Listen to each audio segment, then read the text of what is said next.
Chers honorables, membres du groupe Parlement debout,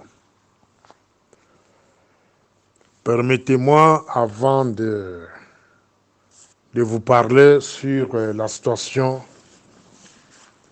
d'exécution sommaire,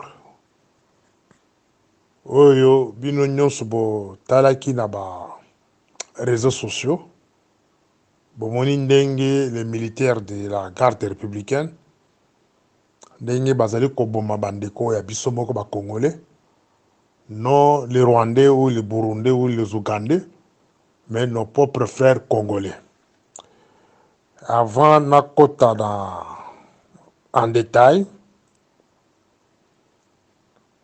nakolinga na porter au babengi droit de réponse et pas yandeko oyo abengami na kombo ya Fabien. Fabien, il est aussi journaliste. De mes habitudes, je n'aime pas de confrontation. Parce que bisogno sotoko salam salam moko, nous sommes dans un système de pyramide. Pyramide eza na ba face ebele, mais ezaka na songe moko. Fabien aza na face na ye, nga pe aza na face na ngai, yo aza na face na yo, etc., etc. Mais toza na songe moko. Songe, cela veut dire l'objectif. L'objectif est à Congo. C'est la réussite. Nayokaki vidéo nae il y a quelques minutes à Tanginga plusieurs fois. Il se demande pourquoi j'ai toujours appelé Félix camarade. Il ne comprend pas ma politique. Donc, réponse à la copie, c'est la Katia audio Oyezake. Moi, mes audios, pour bien comprendre, il faut être initié. Il faut être initié dans le domaine de politique. Il faut être initié dans le domaine de la sécurité et l'intelligence. Là, vous pouvez bien me comprendre. Mais ce que vous avez un sentiment humain, sentiment, soit il y a haine, vous pouvez comprendre Morning Star. Ce qui n'a bien qu'à Félix camarade, c'est par d'abord l'éducation, yanga personnellement, et puis la déontologie, la idéologie autozoa, la IDPS à 13 parlementaires, et puis la kovanda na mboko babingi mboka banglophone, ceux qui n'ont en face d'un président de la République, et tous un parti moko na kobengi messieurs les camarades. C'est pour que na la complexe wana et qu'on permettre que si j'ai à dire soit dans une réunion na komone lokola moninga. C'est le cas du camarade Félix. Quand je l'appelle camarade, donc ma caniswana qui est président de la République et naza dangote. Donc je dois lui tenir les propos dans le Belakaï Mikolion Sakatawanini. Mais cela n'empêche pas qu'un jour n'a pas président de la République. Ça, c'est un. De deux, environnement. Bino bato poto, bato Belgique, vous pouvez se permettre à kofinga président de la République. Pourquoi finga la ta maman naï? Il y a des gens que je connais na poto na bafinga Félix maman naï, bafinga la bande naï. Mais ça va bango le côté. Mais dans un pays africain, je dois me protéger. Je ne peux pas porter certains actes je dois d'abord être conscient que ici quand on a vendu des esikabato. Pays où on a vendu des esikabato. Mukanda on attend nango et ça n'a pas condition nango. Je ne peux pas aller au-delà. Je me limite dans le niveau à ça là. Analyse politique, je critique mon pays, la gestion de mon pays, je dénonce, il faut dénoncer. Mais si j'ose d'injurier, de tenir des propos injuriant donc un président de la République, si ces avocats se permettent de porter plainte, automatiquement, j'aurai des problèmes avec la justice des pays où je réside.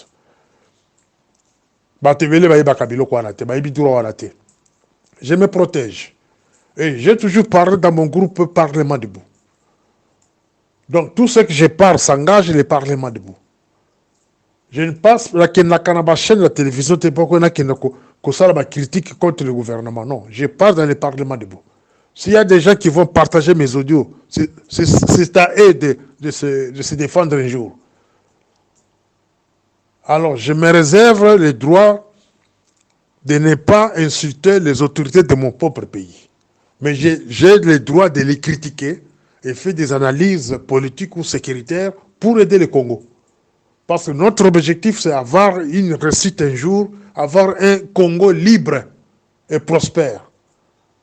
Je pense que dans Kangi, chapitre 1, il y a droit de réponse. Maintenant, j'ai compté répondre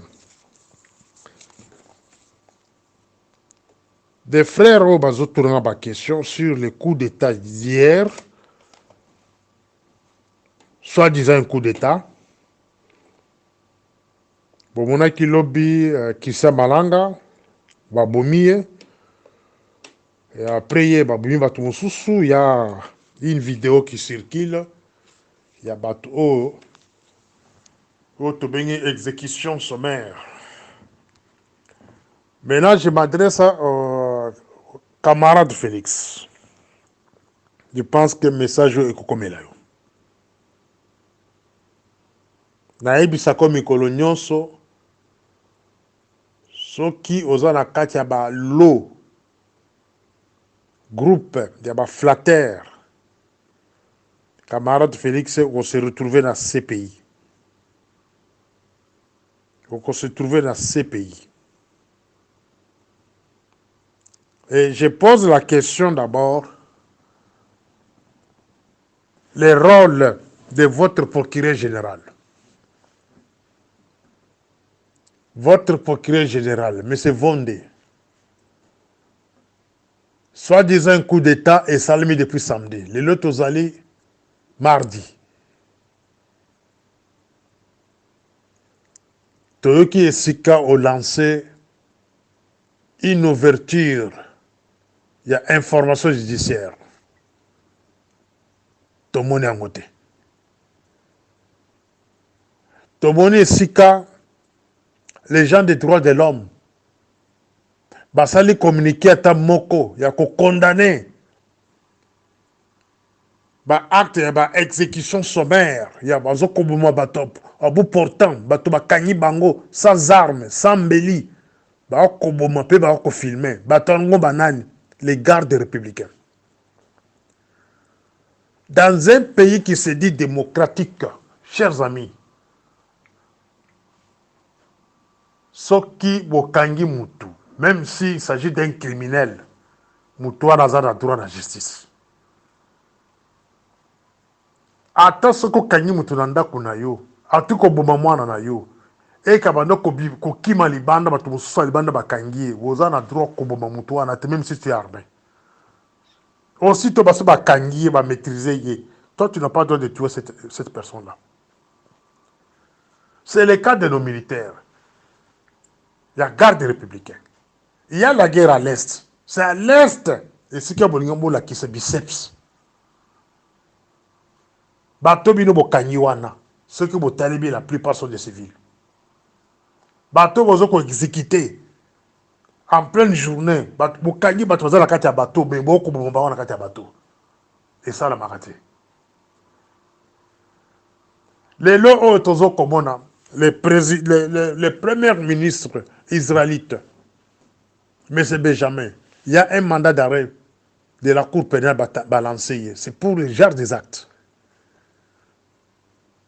Il n'y a pas un tout-puissant président dans ce monde. Il n'y a pas un président africain qui peut se comparer à un premier ministre israélite, Azalité. Mais aujourd'hui, il y a un mandat qui pèse sur lui. Et il y a les restes des présidents. camarade Félix Bakokosayo. Tolita pendant 37 ans, na katia IDPS, pour que le lo oyo to instauré au babeng état de droit. Quelle que soit l'infraction, au bakokosa na mboka wana. Les lo bosubo lever moratoire. Mais pourquoi les gens déjà arrêtés, baton ne boko jamais juger bango après condamner bango à mort? Pourquoi de tels actes? Oh, tu reprochais qui Mobutu, tu reprochais qui Kabila père, tu reprochais qui Kabila fils. Mais yo le Félix ozo ko répéter ngo. Ozo ko espérer nini. IDPS est parmi les partis oyo ba travailler dans les droits de l'homme pour accuser Laurent Désiré Kabila pour la pratique de l'exécution sommaire sur les militaires et les DSP. IDPS est parmi les partis qui travaillent dans les droits de l'homme à l'époque. IDPS est parmi les pays, les partis qui travaillent dans les droits de l'homme pour l'exécution sommaire. Il y a des militaires qui sont Congo. Dans le régime autocollique. Mais si aujourd'hui l'IDPS se permet, il est au pouvoir, à ce qu'on se permettre, Bazali Kobomabatu, puis qu'on se filmer, c'est quoi ça? L'IDPS est parmi Batu Oyo, va travailler dans les droits de l'homme contre l'exécution sommaire. Il y a des adeptes, il y a comme une ensemble. Et dossier on a ezalakati lelo dans le niveau de ces pays. Batika là jamais corrigé tango. Et je me pose la question, où est passé Iber Chiswak? Où est passé Jean-Claude Katende? Où est passé Christophe Ngoyi? Où est passé l'autre Sikapia Majorge? Eza Sony. Eza Sony. Coup d'état mon côté et coquille seulement na mboka lokola Congo sans que batu o na kotanga awa baza l'impliqué. Ba kombo o na kotanga awa ba fonction na kotanga awa na kati ya audio oyo soki bazali impliqué te na coup d'état ba kotanga bino na mboka wana. Cela veut dire ils ont mascarade. Un coup d'état pour que s'organiser. Et ça a coup d'état, il y a solo. Même sur le plan international, il faut se battre nos coordinateurs. Il y a sécurité pénitentiaire. C'est le frère de lui-même, Félix. Jacques Tibanda. C'est lui le patron de la sécurité, coordinateur de la sécurité pénitentiaire. Ceux qui battent les bino est du camp. Est du camp. Mais c'est tabou. Il est considéré comme mini-chef d'état-major et président de la République. Ceux qui battent les bino commandant de la garde républicaine. C'est-à-dire, l'ennemi, s'il veut pénétrer la présidence, s'il est en contact avec le chef de la sécurité présidentielle, le coordonnateur, M. Jacques, qui est le frère du président de la République, ce qui a la possibilité de pénétrer, à côté les pions dans la présidence, de manipuler, de distraire. Et le président peut être dans son bureau, un élément à côté de Mundu Kabeti. Cela veut dire coordonnateur. La sécurité présidentielle était distrait, comme son frère là. Aide du camp, la même chose. Aide du camp, le chef de l'État, a coquille qu'on changer bagarde, position bagarde. Ba coquille qu'on sombaye, ba étudier mbongo azana na banque na ye, ba étudier combien azaka na mbongo boni na vie na ye. Si par exemple, là, je vais toucher 1 million de dollars, va proposer 2 millions, 3 millions, 5 millions. Juste à checker garde na place Songolo. Garde on a une mission précise. À combien de temps vous masas? Dengue sengeli. commandant garde républicain, il a cette possibilité-là. Il y a pour changer compagnie ou bien bataillon, ils allaient affecter la présidence, à quoi changer bango. Et bataillon, ils ont changer, ils ont la mission bien déterminée. Il y a comme ça le coup d'État. Donc, ceux qui ont qui commandant, il y a garde républicain et cité dans un coup d'État, bon de Mayango. Patron de l'ANR. Patron de l'ANR peut freiner une information aux gens qui destinent et qui n'est pas présent le même jour. À quoi retarder quelque part. Pour information matérielle. Donc, s'il y a un coup d'État, Batangi, patron, il y a ANR, bon de Mayango. Patron, il y a ANR extérieur. ANR extérieur, bah coup d'État nous sommes bon à Kanamukilo et où Takalibanda. Les pays là qui composent la sécurité, il y a ONU, Conseil de sécurité de l'ONU. Bango de organiser un coup d'État dans le monde. Il y a la France, il y a la Grande-Bretagne, il y a la Russie, la Chine, les États-Unis d'Amérique et l'Allemagne. Donc c'est-à-dire 5 plus 1, donc 6 pays là. Bako sabino te que coup d'État que salami en Afrique sans que ba pays en tant que ba impliqué.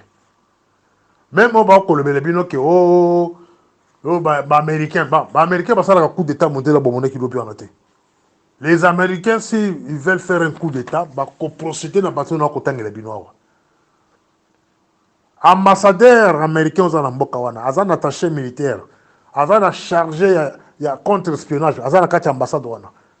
À prendre contact avec le commandant de la garde républicaine, ou soit aide du camp, ou nous approche, il y a coordination en sécurité présidentielle, à manipuler, à manipuler, à menacer, à coébisser le comoko. Une fois ton frère a dit c'est ta vie, viens aussi là. Dès que qui François Bouzizé, dès que qui président Alpha Condé. Cela veut dire la puissance en Atanga, le pays en Atanga, on a organisé un coup d'État en Afrique. Mais allez-y maintenant comprendre, est-ce que le Congo, Makamona, Koloba, est-ce que le bateau Natanga, Bazaki contacté? Point d'interrogation. Les patrons de l'armée extérieure, celui-ci, s'il a la capacité de comprendre le complot contre son propre pays, à Koyebayango. Donc, ceux qui balingi va manipuler, ça la coup d'État, va manipuler Moutouana. S'il n'est pas fort, ils vont les manipuler. Une phase d'information. Les autres là-bas, la station, il y a pas pays, il y a pas pays, on attend 6 heures. Il y a qu'on retarder l'information. Alors, comme ça, même pas à jeter. Même pas, et pas conseil spécial, et combattre. Voilà les gens, bah, oh, bah, habitent sur le coup d'État. Tozalina, oh, bah, bengi, commandant de la ville de Kinshasa. Habiter ceux qui chassaient comme 4e région militaire ou 9e région militaire. Ce monsieur-là, il a le pouvoir de encadrer la ville de Kinshasa.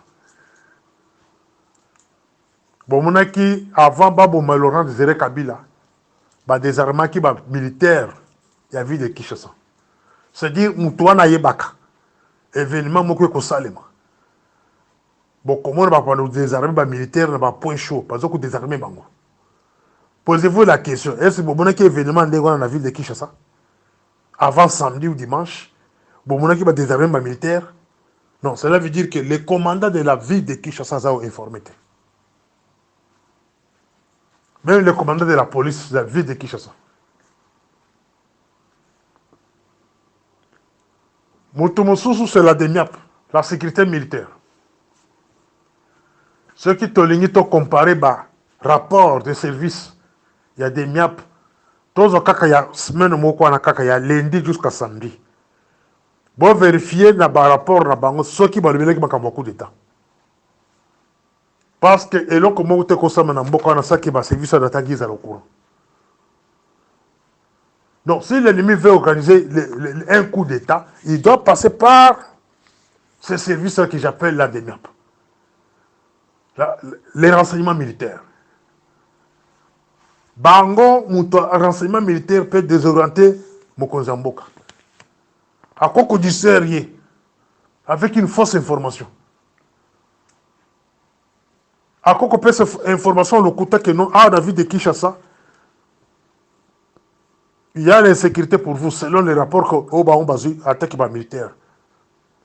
Bakoyebi sa qui m'a qui devant data bazan dans le Lubumbashi ou bien en Bujimaï. Et côté na qui on a babomi. Service Moussous Souka, c'est la DGM. La DGM a la possibilité à cocoter ça. Des troupes par n'importe quelle frontière. C'est-à-dire mon cause DGM a cocoté ba agent oyaye na poste X à Longolo bazaki on a balongwe. Ba coter ça na poste wana. Et posez-vous la question, est-ce que na Katia coup d'état au Yabino un samedi dimanche est-ce que la migration est citée? Alors, si bomoni ba kombo nyonso na tangi na ba service na tangi awa. Ceux qui baza impliqué na makambo yo ba koloba na Kinshasa wana te, eza coup d'état lokuta. Yango vous comprendre pourquoi tous qu'on remettre en cause ba accusation na koloba Malanga voulait faire à ceux qui vivent de Kinshasa déjà. Non. C'est un faux coup d'état. Tant que bateau na tangi baza impliqué. Il y a ce qu'on a zongué les camarades de Félix. Chers camarades, bateau ba kolia ba dollar, bateau baza déjà dans ba contrat ba mine, ba carré minière, baza na baninga ba indien, ba libanais, ba kolia mbongo, ba kolia ba dollar, bazo kokosa yo. Bazali kokosa yo baninga na yo, ba o nyonso bakomi déjà na solo ya mbongo na nzoto, ba kokosa yo. Muto akaki ko samba na ce pays. Et kozalaka yoboko okozala mutu mususu te. Tous ces gens-là, les Camérés, les Mbosso, les Mbemba, baoké dans ces pays. Tout le Mbemba a expliqué yo c'est quoi la CPI. Tout le Mbemba bazali kokosa yo makambo ya kala bobuta bano kuboma batu pona kobangisa batu ezaki kala. Ça c'était par le passé. Politique on est que non boma batu pour que obangisa batu et c'est la batu ba ko banga te yo moni que obomi batu lobi batu zo ko loba kaka biso to ko loba to ko banga te to ko banga liwate to ko banga pa arrestation te. Même si vous arrivez à nous tuer aujourd'hui, nous, Baboussou Bakobima, c'est-à-dire que nous avons des soutes politiques, on a des sa terreur, ici là. Ici la politique, on a. Au contraire, le fait de tuer, accentuer encore des problèmes, la colère de la population. Tout notre service va expliquer aussi l'état d'esprit de la population depuis le samedi. Tout notre service est en air. Va sonder l'état d'esprit de la population. Na ba image circuler lobby. Va expliquer yo. C'est la colère totale. Il y a mutu azo sauter na mai, bazo ko bete masasi loko na mbwa. Mutu aza na kati ya soki bateau ba ko bete masasi. Aza na munduki te, aza mutakala ba bete masasi. Ça c'est quelle culture ça? Mukoloni boko beta banyangala kanto bazo ko boyo sabino passe kuna na est kuna baza na Kinshasa wana. Mukoloni boko beta masasi bino ba garde républicain. Conseil na kopesa na ba jeune la garde républicain. Ba jeune boyoka bien. Boyebi histoire d'esprit. Qu'on vous raconte l'histoire d'esprit. Batu bakanga ba d'esprit. C'est la population. Population de kangaka d'esprit dans le 17 mai. Le 17 mai 1997, c'est la population qui partait maison par maison pour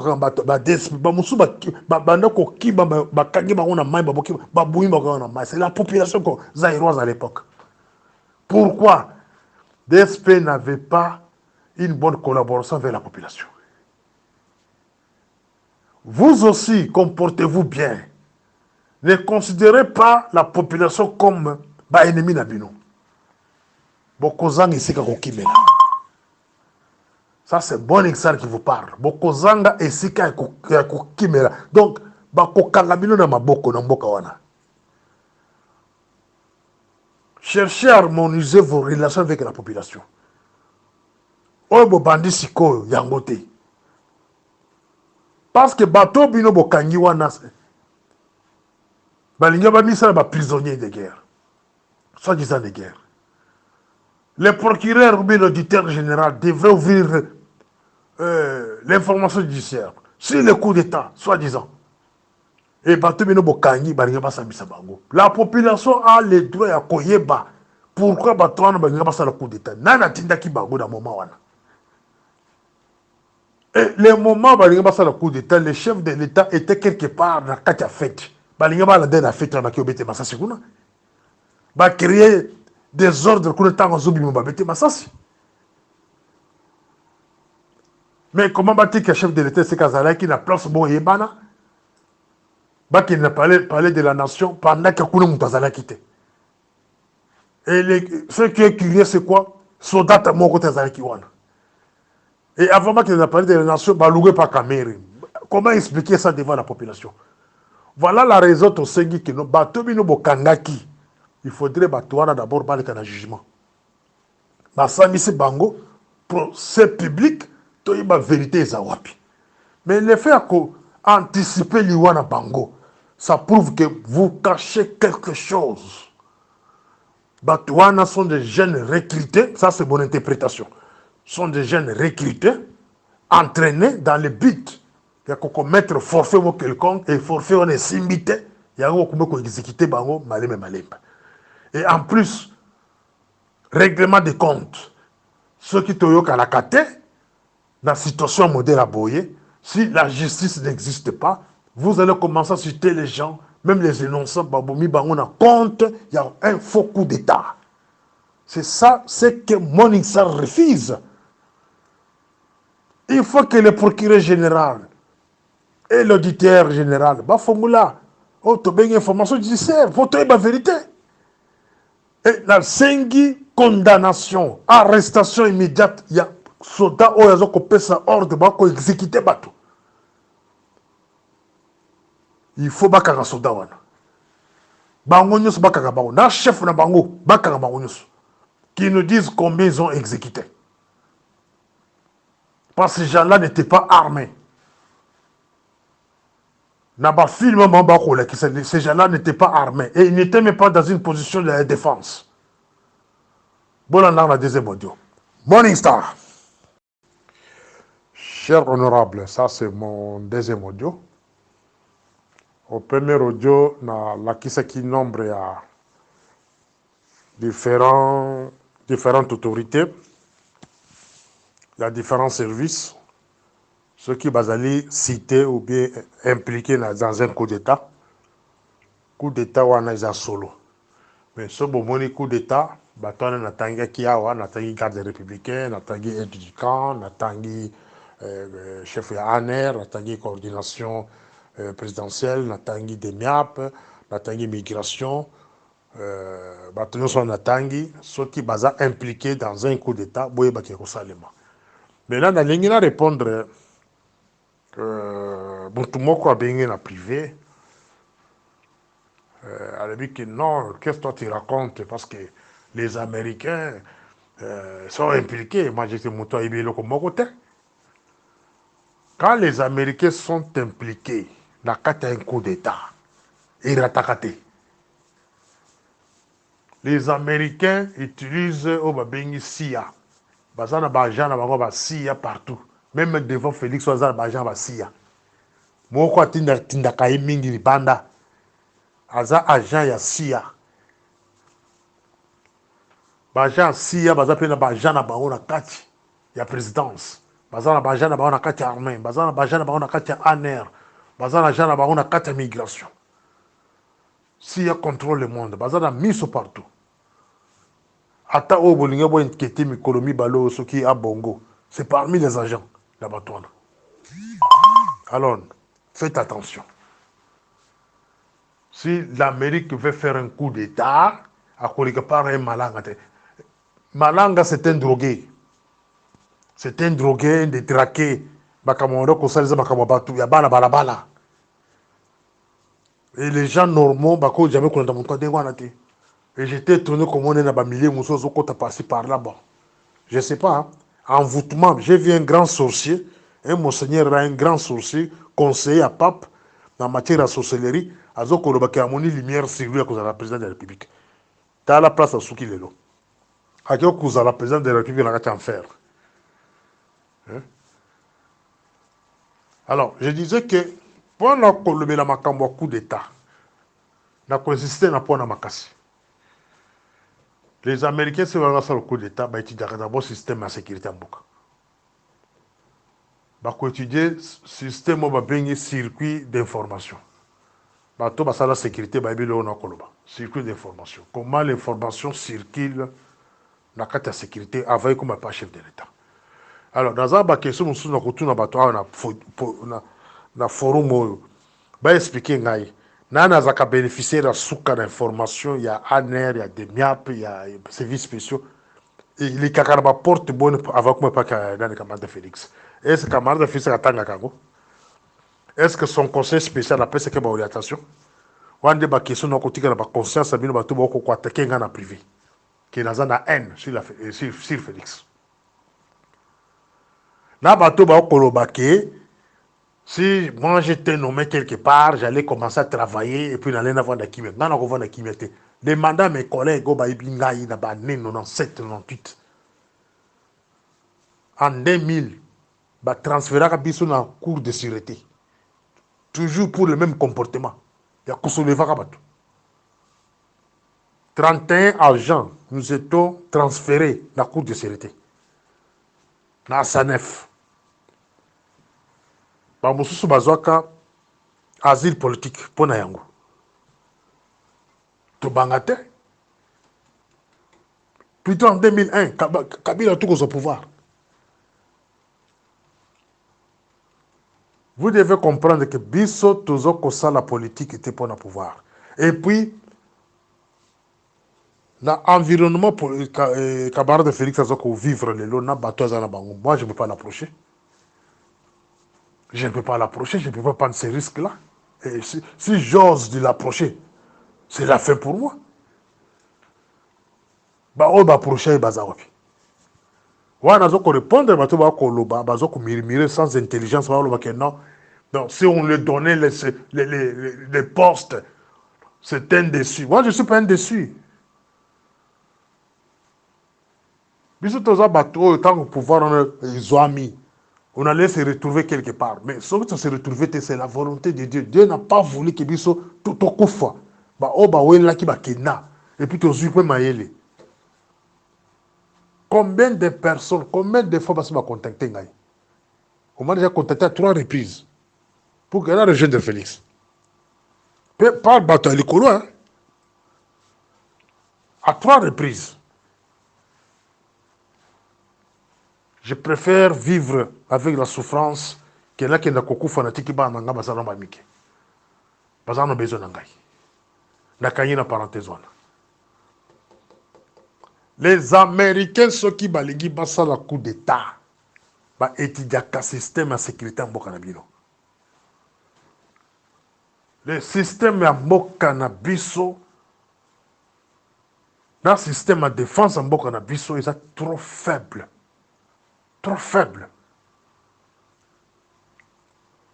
Et s'ils veulent faire un coup d'état, bah, recourir dans Moutulokola, Christian Malangati. Ils vont utiliser les officiels. Bateau na Tanglebino na premier audio. Ils peuvent même utiliser bateau na Bossano Kotang na premier audio. Les gardes du corps principal. Il peut être manipulé. Bah, on peut les manipuler. On lui donne beaucoup de moyens. Et il peut maîtriser le chef de l'État dans sa maison. À l'onglet peut sapato. Avant de se nasser. À comment qu'on bengi ça. Bateau au bazar influent permet naïe. Moko bazo maîtriser bango. A bandi d'un commandant garde républicain. A maîtriser. A bengi. On va bengi nan. Aide du camp. A maîtriser. A bengi ndeko naïe. On va bengi cordon. A maîtriser. Na ba erreur avec présence a besoin na bino. Azo benga bino moko na téléphone na bozo ko ya ko maîtriser bino. Boy bi sécurité te bovanda nye boka mamba na bino. Si ces gens-là veulent faire les coups d'État, voilà la porte qui va cocoter facilement. Ils vont manipuler les gens proches. Donc, il n'est pas qu'ils s'en malangate. Les Américains sont des spécialistes dans les coups d'État. En Guinée-Conakry, j'aime citer son pays là parce que depuis Dadi Camara, je suivais leur sécurité de près. Leur situation de près. Mais là, il y a 4 bango. Nande basale les coups d'État. Moutou basale les coups d'État Dadi Camara, c'est son frère de son village. Son propre frère. Tumba. Et il y a des individus qui vont ouvrir leur bouche. Non, Azo Koïde Kamar de Félix. Écoutez, mon problème, hein, j'aime le Congo. Bon, moi, Félix, on se balali, c'est dans Mbokwana, balali, c'est kaka, halali. Moutongo, on va dans Mbokwana. C'est ce que nous évitons. Les gens vont s'entretuer dans Mbokwana pour rien. Et pour rien. Ici, je suis en train de vous expliquer comment, si les Américains étaient impliqués dans le coup d'État,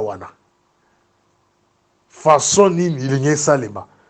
Par rapport au coup d'État, on a présenté Bino Balbi que non, c'est Kirsa Malanga qui devait remplacer Félix. Donc, les initiés, Boyo Kangal bien.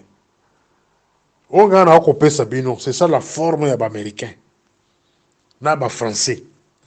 Et surtout les Américains. Barikritaka Bato Yakati. Ils peuvent recruter un garde du corps principal. La principale méthode de procéder. Les gardes du corps peuvent se réveiller la nuit comme ça, à ça maîtriser le chef de l'État, à comment on baigne à tout, les restes. Ou bien le chef est dans une situation difficile, mais c'est lui-même qui commence à appeler tel, ou il rapporte beaucoup à l'addition. Il y a un bateau proche à Bengi Bang, ou bien il dit tel, le moins on tout est là remplacé. Et ça c'est fait. Ceux qui balignent la coup d'État, mon souci à propre, ils vont manipuler sa femme. D'ailleurs, moi, c'est le seul à manipuler aussi. D'abord, au début, d'abord, il y a Banda Félix. Il a laissé sa femme manipuler tous les services de sécurité. Un autre danger que lui-même, Félix, préparait contre lui-même. Il a laissé sa femme le pouvoir de manipuler les dirigeants qui sont dans l'appareil de sécurité. Ce n'est pas quelque chose inventé. Je ne cite pas Mme Nyakero. J'ai beaucoup de respect. Attaque la première dame. Mais elle manipulait les dirigeants des services de sécurité. Presque Bangounous. En commençant par la NER. La migration, c'est son propre frère. La garde républicaine. Et regardez le pouvoir que la femme avait. Maintenant, s'il y a aligné ça le coup d'État, à passer par sa femme, alors qu'il n'est pas qui s'est malengardé. S'il va manipuler sa femme. Posons la question à camarade Félix, Moukola nommé de Kounaï comme cordon. Premier réflexe, moi, c'est que Azokan de Kounaï a migration. Atteindre le bureau, avant de couvrir le bureau, il y a Jacques Chiban. Tous les jours, il était là-bas, dans ce bureau-là. Il y a un expert. L'objectif, c'est qu'il à se familiariser dans le bureau de la présidence. Et si on veut faire un coup d'État, les gens parlent, on va utiliser. Si on veut faire un coup d'État, quelque part qui s'est malangati. Na blinga na fungula batu mususu mitu. Baba doit comprendre. Un coup d'État, ba bandite. Qu'il s'est malanga, paix à son âme. Je ne peux pas parler mal de Moé, mais c'est un bandit. Dans d'autres vidéos, Mindu qui partout, c'est un bandit, gangster, aux États-Unis. Par malchance, il allait devenir président du Congo. Par malchance. Donc, ce le coup d'État, il n'est pas une aïeté. Dans ce qu'on fait, on a comprendre. natangi bino garde du corps principal et puis natangi bino mwasi ya mokonzi ye moko so balingi bapasse na coup d'état bato wana. Alors langage wana koloba keno Kisa Malanga voulait faire un coup d'état acheke bato na maluku acheke bato na bato biza biloko lokuta. Vous avez cité maintenant maluku na aéroport parce qu'on a cité l'aéroport na ba RTNC. Pas tout temps qu'il y a un na ba auto na biso yango siko lelo ko formater que nous acheke bato na RTNC bo mona ki signer la RTNC ikatane. Aucun garde républicain ba bomaye mon côté. Soka zali bo pesa comme na bo pesa na numéro matricule. Nous avons la possibilité de vérifier. Ceux qui qui gardent les républicains, bon, peut-être mécano na bango. Comme on a mécano, tu vérifier. Mise en scène, on a installé que non, ma langue a sacrifié. À qui n'a secret réunion. C'est ça la fin des aventuriers. Ceux qui ont approché Félix n'a pas aventure. Il y a qui va kobomayo au Kosila. Au Kosila. Au vendant les États-Unis, au sein de Cameroun, Moussous, au sein de moi, Mbongo, moi, connaissance, au sein de Nango, au lieu de continuer à vivre qu'on allait, où il y a un Congo qui nous a l'aventure, Moussous, au comme à Tintin. Et vous pensez que Félix va vous laisser prendre le pouvoir? Félix. Il vous a utilisé, il savait que au Bano, Sakana Kabila.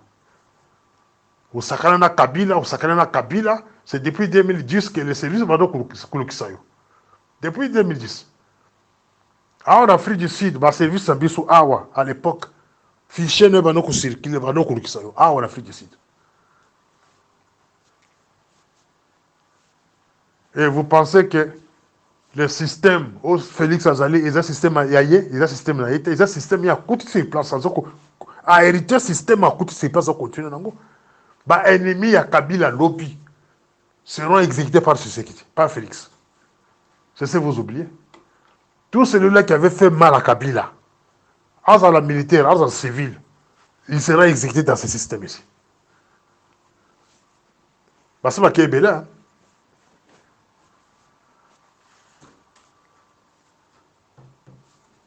Delphin Kaïm Yazaoui.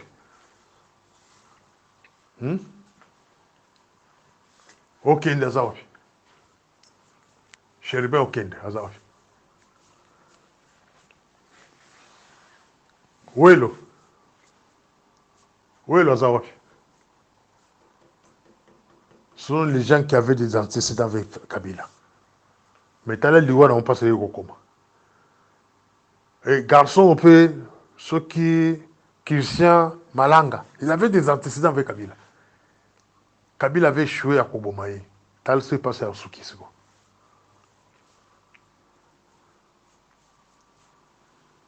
Vous devez comprendre, que nous sommes dans un système compliqué. Nous sommes dans un système très compliqué. Quand on ne vous parle pas d'un coup d'État, cette histoire de Christian Malanga va te belé, va disparaître.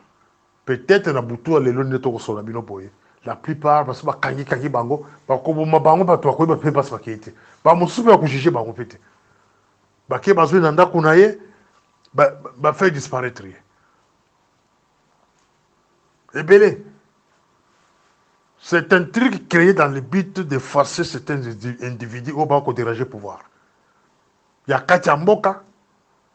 Mais la limana Mboka, si vous avez la bapéni, le quoi là, biso Mboka, biso to vendre, so ba meke le quoi na ambassade à Congo Bakanyako. De Bakanyako ambassade à Rwanda, ba ko fona lelo.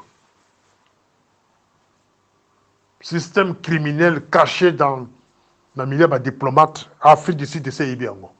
Système corrompre les dirigeants sud-africains, et puis créer service anticorruption. Ceux qui ont soupçon que non, tel diplomate a collaboré dans un service sur place pour traquer les opposants. Signaler qu'un service na kokanga mutuana, azalaza directeur, azalaza nani, ba kokanga et puis musane kusila. Et puis diplomate en question va collaborer avec refouler. Voilà la force de l'Afrique du Sud. Des mois aux États-Unis. Donc, dès que tu as tu respectes ta mibe kwa mboka. Ya mboko to vandi. Mais ceux qui yo kuma kutina batu awa, baba do la criminalité o kakama ba ko sala ko blanda ka ba opposant libanda et vous allez faire na yo na bato na yo parce que nous connaissons la méthode comment nuire aussi bato bino ba kotinda voilà beaucoup on a la troisième audio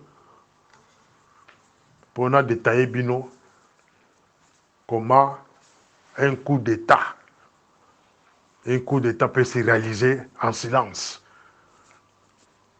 La méthode na kopesa awa na kolinga te bato basalela yango na kolinga te bosalela yango eza ba méthode moko ya mabe mais na boyi kolobela yango mingi parce que les gens peuvent profiter de ça basalela yango. Comment arriver à manipuler quelqu'un de la maison d'un chef de l'État? Comment arriver à manipuler son entourage? Comment arriver à manipuler lui-même chef de l'État, lui demander de quitter le pays pour aller dans un autre pays, et dans ce pays-là, et comment arriver à lui avoir. Na copié sa méthode en athée, na vandi kimia. Na vandi kimia, na ligne aux comportés par responsabilité mon soutien. Tout l'andana, troisième audio. Morning Star. Un autre point que j'avais oublié de vous annoncer, c'était les cas Kamouinan Sapou. Vous allez remarquer que Batu Oba Kriaka événement à Kamouinan Sapou na Kasaï, dans les deux Kasaï. Leurs objectifs étaient de semer un désordre dans Ndenge Bomoni Ango na Bandundu. Commencez à réfléchir. Vous allez comprendre que Mutumoko na sala kaba scénario wana. Il y a un conflit ethnique. Mutuana na kofate azana Congo. Depuis Kabila, Baboumakaka ba chef coutumier. Ou soit ba leader. Ceux qui botoni bato ya est ou baza kata groupe oyo, ba koyebi sebino ke non. Na est à Congo, la plupart des conflits, il y a est, ils allaient qui a Kenon, Baboumaki chef coutumier, il y a Ekolo Boye, et puis Ekolo on a payé, et Telemi pour que, et ça là, au Babégi Vagence, et conflits bandits, les Rwanda et l'Ouganda vont profiter, vont occuper ma belle. Qui est le Alors, dans un exemple, on a Kasaï. Kasaï devrait être occupé depuis longtemps avec cette histoire de Kabouinan Sapo. Kabouinan Sapo Longaka, na Chimbulu, akome na Chikapa, Kabouinan Sapo Longokuna, akomati na Kasaï Oriental. Soit disant Kabouinan Sapo. C'était le plan na Yeshua qui pense que Biso Baluba, tozalaki libanda diaspora, tozalaki makelele na ba commission ba droits de l'homme, to mobilisaki batu libanda, tozalaki makelele makasi. Dès loko échappaki Kabouinan Sapo, bakolo scénario na balobaki non, qu'on laisse d'abord. Et regardez à Bandundu, ils ont reçu à Kosalango entre les Teke et les Yaka. Bah réussir à installer insécurité dans Bandundu. Tisikoyo. Et l'insécurité wana est poussée tina Kinshasa. Tina bansele kuna insécurité ne kotaki entre les Teke et les Yaka. Peuple congolais. So na lobele bino comment ba considérer kabino. Ba considérer bino ko la ba nyama. Ce que vous vendez dans Bangolais, vous vendez dans Sud-Africains, ils vous considèrent comme des animaux. Tant bon qu'on soit batouana, ceux qui continuent mon combat na bango, bato baza nyama, ne raisonne pas. Mais bano ya biso to bote na bamboko bayoka kamonoko na bango, bayoka kango. Ata ba biso to yoka kape muke muke. Ba ko lo bana bino boza ba nyama. Façon vous s'entretuer dans mboka na bino moko. Boye baka objectif na bino za nini, boruka kanini, bozo défendre nini, non. Bazo ko considérer miko lo banyama. Bo fanda na bangolais, bo fanda na ba sud-africain, bo fanda ba bikono mususu. Mais ceux qui ba noir ba ko raisonner na place sa biso tozo lo kola banyama. C'est comme ba mindele ba ozo biso bagani. Conflit ya kwa mutu ekota tina Kinshasa. Ba moni ke suki wana te. Selon mes réseaux, quand il y a Christian Malanga, il y aura un mouvement et Kinshasa, soi-disant Christian Malanga. Mais ça ne sera pas Christian Malanga. Ça sera un mouvement rwandais. La carte à vie de Kinshasa. Et qu'on va terroriser Moutounions. Tous les couleurs là que vous voyez là, la plupart seront recrutés dans ce mouvement-là. Au nom de Christian Malanga. Retenez la date d'aujourd'hui, s'il vous plaît. Retenez la date d'aujourd'hui. Nous sommes le 22 mai. Le 22 mai 2024 à 11h45. Retenez la date d'aujourd'hui. Bokolberg Morning, ça va dire raison. Christian Malanga va exécuter après avoir kokangaye. L'objectif maintenant, Yasuka, c'est créer l'insécurité de la ville de Kinshasa pour que Bolo Bela Bakamuya Est T. La ville à Est, aucun Kinois qui fungula mbanga na loba parce qu'à cause de la carte d'insécurité. Ils vont vous dire que tu as Christian Malanga bazaki na Braza. Tu as Christian Malanga baza na Maluku. Tu as Christian Malanga baza place baza na fleuve. Créer un quartier général, ils vont commencer à tuer les gens dans cette ville-là. L'objectif, c'est créer l'insécurité. Mes chers amis, commencez maintenant à réfléchir. Biso toko dénoncer Makambo. Tous en a bomboy. Un jour, beaucoup de gens ont tongo va parler de comme Morning Star à sauter. Tous allez bateau. Beaucoup de gens ont tombé sur la crise, même cardiaque au pays. Ba ennemi on va qu'on réussir ko betti biso basasi. Ba qu'on réussir ko tchel biso to poison. Bon font la camise pour le moment. Stratégie à ennemi c'est diviser le Congo. Et comment arriver à diviser le Congo? La seigneur bato sécurité bon revoir va conflit en Mokawana.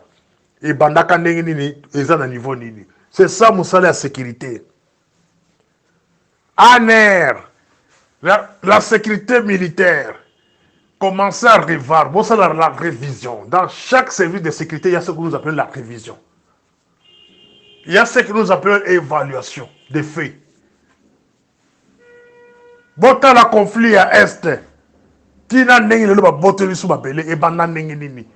c'est ça, la sécurité. Sécurité nationale, il y a one. Bon, dans l'événement comme il y a Sapo. Et puis il y a un niveau nini. Bon évoluer kawana. Là, on peut se nommer matière terre. Parmi vous, il y a des gens qui sont plus intelligents que moi. Bon, tel événement, il y a Kyungu, un certain Kyungu, Gédéon Kyungu, na Katanga. Et bandaka ndenge nini, et puis ben tout faka ndenge nini. Oui, vous allez remarquer dans chaque province, il y a un seigneur de guerre préparé par, si pas le pouvoir, les complices de pouvoir. À bas Congo, monde assez est déjà parti. Au début du pouvoir de Félix, il était aussi manipulé. Les lois alité. Maintenant, il va créer le Congo sur bas Congo. Ceux qui ont reçu la vie de Kinshasa avec cette histoire de Christian Malanga, bas Congo, ils ont visé. Maintenant, je pose la question aux adeptes de Félix dans ce groupe ici. La vision de Félix, c'est diviser le Congo. La vision de Félix, c'est nous amener dans des conflits. La vision de Félix, c'est quoi, au juste, mes chers amis? C'est entre nous, tous se poser cette question. Quelle est sa vision? Bon, depuis qu'il est là, c'est conflit en conflit. Des tensions et tensions, partout des tensions, mes chers amis. Je vous pose la question, vous les intellectuels, vous défendre Félix. Vision na ezali nini? Plan na ezali nini? Plan na ezali nini? Ya ko récupérer ba belo ba rebelle bas bazui. Plan na ezali nini? Ce n'est pas aller acheter 3 drones en Chine, pour les réseaux sociaux qui nous soumettent 3 drones pour la guerre. Bala qui s'est kabibundelité et pas ennemi là. Yo soumet 3 drones en Chine, ou les réseaux sociaux pour battre le maboko. Mais bangura pe bamone basume pe ya koleka wana. Ya wana benga uza aventure. Bon, ça l'évaluation. Le niveau à Est, Air Félix a ce pouvoir. Place l'île Baribel Bazali et le Bazali à niveau Nîmes. Et qu'est-ce que vous devez faire pour récupérer est-ce que Baribel Bazali bon, comment on a que c'est impossible et qu'on tique ça le matin.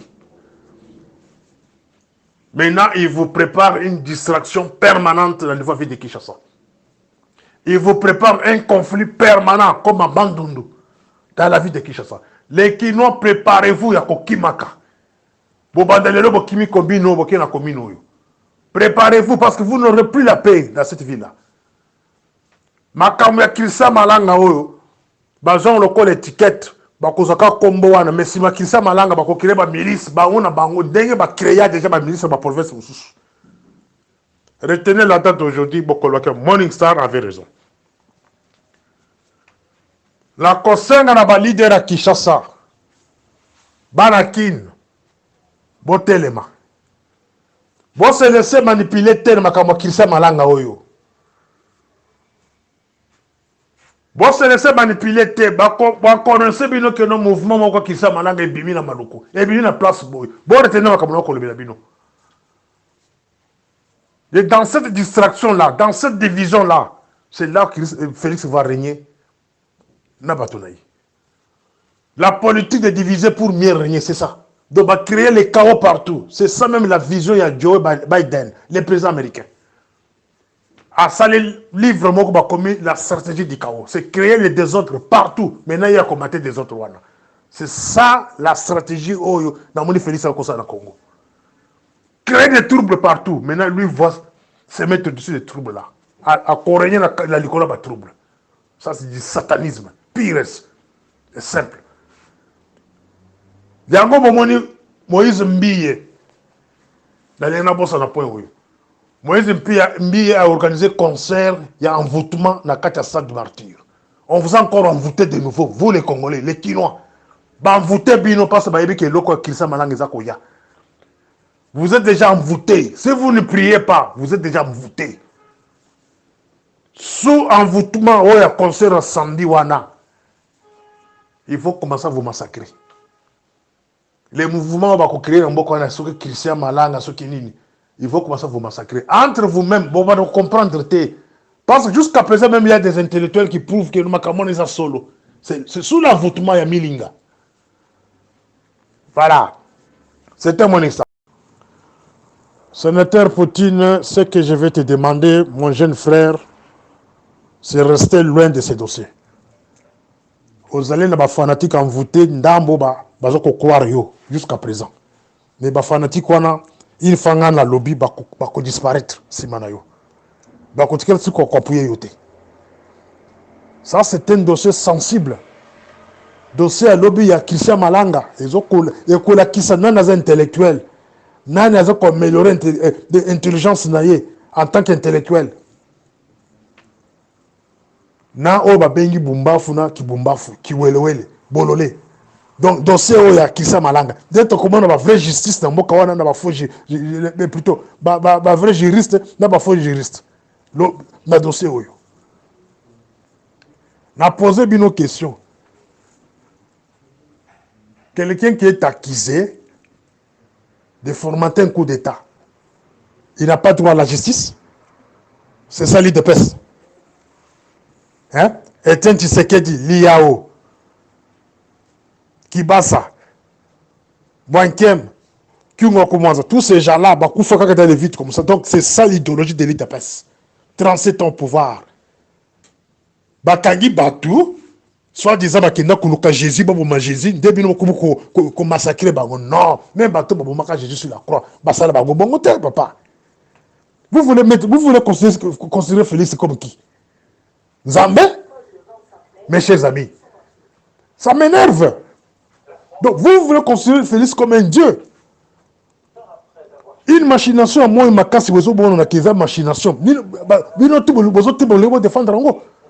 Voilà pourquoi je qualifie les concerts, il y a Moïse Mbi et Lobby. Et c'est que concert est envoûtement, bah, il faut envoûter bien le sous. A foule mille na kata ville de Kinshasa. Bon, c'est là, on a fait 5 minutes, il y a beaucoup de gens qui ont. C'est énervant. Hein? Ah. Oui, mon cher Poutine, sénateur Poutine. Avant na sala audio, na lingaki na sala babengi mise au point. La justice que l'IDPS s'est bâtie pendant 37 ans, soi-disant. Les alliés au peuple congolais au Bandi Kozela. IDPS au pouvoir avec Félix Tshisekedi au pouvoir, on devrait vivre cette justice-là. Mais on constate que la justice en question n'existe pas. Il y a des avocats, des maîtres avocats dans ce groupe ici. Il y a des gens au Batanga 3, na Poto, na Kinshasa, des gens intelligents, mais ils n'arrivent pas à défendre leur diplôme. Ils n'arrivent pas à défendre leurs droits parce que Bazan Anzala. Parce que ceux qui ont lobby Bazan Kobanga, qui ont Kobo Mabango. Voilà la défaite. Il y a IDPS. Voilà la défaite. Donc, selon vous, selon l'IDPS, quelqu'un qui est accusé d'un coup d'État, il n'a pas droit à la justice. C'est ça l'enseignement selon Kabouya. Ou l'enseignement selon ce groupe ici. Voilà pourquoi je qualifie certains intellectuels comme des biboumbaf. Un kiboumbaf n'est pas l'insulte. Un kiboumbaf, c'est quelqu'un qui est allé à l'université, mais n'arrive pas à améliorer son intelligence. Pour Nanzala, pour Naliboumou, donc il veut qu'on a qui se sait que nous y a mayele. Papa, qu'on massacre comme ça, qu'on bête sans être jugé, qu'on bête à bango. Moutoza la kata mutuka, ceux qui la kata bateau, qu'on bête massas la kata bateau. Vous trouvez ça normal? Qu'est-ce qui justifie que bateau ne rebelle? Ceux qui me balent sauter dans maille. Pourquoi tirer sur eux? Vous avez déjà la toile à Katia Boutouka.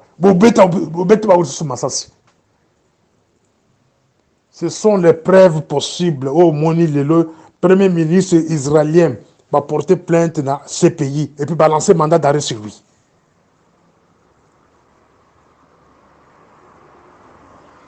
Kobeta mutu masasi so kangiye mutu ango pesa na mbeli te asa na mundu kite bino boza ebele bo bete masasi na kati ya bateau. C'est une infraction internationale.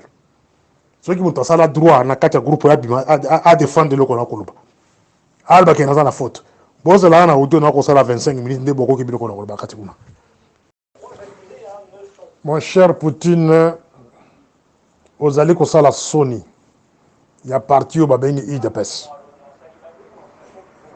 Je le répète encore de nouveau, yo, Nabatonio, c'est pas quoi appuyer, yo, vous faites la honte de l'IDPS. Ça, ce n'est pas l'IDPS. Il y a Valère, il y a Etienne Tshisekedi. Ça, ce n'est pas l'IDPS. Il y a Liao. Ce n'est pas l'IDPS, il y a Kibasa. Ça, c'est l'IDPS, il y a Fachiba, rempli de bololés, de bibumbafu, de gens, qui ont la classe, mais bazar, mais tout est. Excusez-moi pour cette qualification ici, parce que je suis très bonté. Serge Ababibou. Donc, un parti de Biboumba, en 2019, pour Maboumou, pour Nzala. S'il vous plaît. Nane a yebisibino que sont kagi criminels, même dans le pas on a yo. On sont kagi maîtrisé. Donc, on a droit à qui t'a dit ça? Même place au vendeur la potoana. On sont maîtrisé moutou. Abanda kokima à côté le pan on a obi abomi mutu na le pan abanda kokima ba maîtriser les bandas par un autre groupe de gens yo oyena mundu na tirer sur mutu wana. Pourquoi ça parce que maîtriser il faut kotika bakangaye ba sambisa ye boye ba pourquoi à côté dans le pan on a pourquoi il a tué quelqu'un dans ta parcelle. C'est ça la justice, hein monsieur? Bokangi batu ba ko kanga mai kuna. Qu'est-ce qui prouve que Baton Bakagi Bango jour à événement? Et ça montre que Baton Bakagi Bango les noms. Et comme chasse aux sorciers, bakoponte mosapi balobi ke yo ozalaki na groupe bato na yo bakangi yo vamne bato ya banyongo bakokanga bango na kati ya babuzo bo baki babomi yo. Où est passé votre fameux procureur général et ceux qui vendent, ceux qui vendent? Pourquoi ne pas faire l'ouverture d'une information judiciaire? Pour bailler banane à la base à Biloko. Pourquoi ne pas ouvrir une telle information? Cessez de défendre la médiocrité.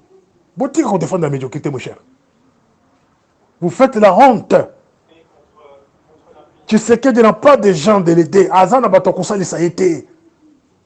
Tellement qu'il y a coûté un médiocre rebelle autour de lui, il y a beaucoup de médiocre. C'est une honte. Bah, ils mangent, oh, les gens vont en profiter. Oh, comment on a ces pays à Kofungola, tout sur ça. Peu comment il y a un mandat d'arrêt Kozala. On va sanctionner les gens sur ça. Ton palier, ceux qui mandat d'arrêt côté, parce que les droits de l'homme de l'extérieur vont saisir l'occasion de faire ça. L'opposition va saisir de l'occasion. On ne peut pas accepter un tel régime. Yaboui. Simple de soupçons, de machinations montées de toutes pièces, et puis non! Arrêtez ces gens-là, jugez-les. Mananga, ce que Malanga a été arrêté. Bakanye Mobimba, Bakeko Boumay après. Ça ne se justifie pas. Tokoyeba ce que la vérité n'est pas. Pourquoi il n'y a pas de caméra? Qu'est-ce qu'il est allé chercher chez Kamer? Ils étaient au nombre de combien? Pourquoi ils ont tué le policier chez Kamer? Tout ça, nous devons connaître. N'a pas à la base de ça. N'a pas à qui est. Motivation de l'étude de Malanga na Kamer. Et qu'est-ce qui l'a poussé de rentrer encore maintenant dans la palais de la nation? Tout ça, il faut tout y avoir. Bino Bozala, la groupe, vous encourager que nous sommes des criminels, il faut pas bombarder. Ça, c'est un langage pesant, et bateau, je ne sais pas comment. C'est une honte, mon cher. Naïbisi Poutine, ce que l'on garde, moi, Valère non mouké. Évitez dossier, parce que ça va te construire son poisson. Là, Félix, il a du mal même à Kolobelango. N'a mon pas caméra, pourquoi? À quel âge? Qu'est-ce qu'il a cherché chez Kamer? On devait voir le procureur chez Kamer, pas lui. Il est allé chercher quoi chez Kamer? Botan n'est besoin de dire en erreur. Il faudrait que le procureur, non, auditeur général, bah, qu'il soit la constat. Je ne me prépare un peu. Et puis, nous avons vendu la bino. Au 2 à 75 minutes, 25. Beaucoup là.